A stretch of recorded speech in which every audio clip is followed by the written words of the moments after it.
తొలి ఏకాదశి రోజు విష్ణుమూర్తికి ఎంతో ఇష్టమైన జొన్న పేలాల పిండి చాలా సింపుల్గా తక్కువ టైంలో ఎలా తయారు చేసుకోవచ్చో చూపిస్తున్నాను.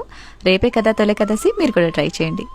ఫస్ట్ అయితే 1 కప్పు జొన్నలు తీసుకోండి. వీటిని నీళ్ళలో వేసేసి జస్ట్ 1 నిమిషం పాటు హై ఫ్లేమ్లో ఇలా రోల్ బాయిల్ అవనిచ్చి వడకట్టేసుకుని పొడి క్లాత్ మీద వేసి 1 అవర్ పాటు ఫ్యాన్ గాలికి ఆరబెట్టండి. ఆరిన తర్వాత బాగా వేడిగా ఉన్న కడాయిలోకి 1 టేబుల్ స్పూన్ వేసి స్టవ్ మీడియం ఫ్లేమ్ లో పెట్టి పాపప్ అయ్యేంత వరకు ఫ్రై చేసి మూతని ఇలా క్రాస్ గా పెట్టేసి కంప్లీట్ గా పాపప్ అయ్యేట్టు కలుపుకుంటూ ఫ్రై చేసుకోవాలి.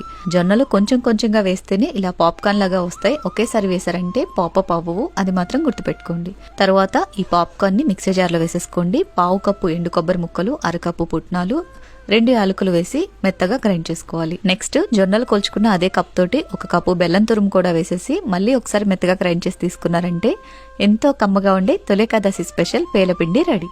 ఇంత కమ్మని ప్రసాదం పెడితే దేవుడైనా అడిగిన వరాలు ఇవ్వాల్సిందే. తప్పకుండా ట్రై చేయండి. అందరికీ కూడా తొలి ఏకాదశి శుభాకాంక్షలు.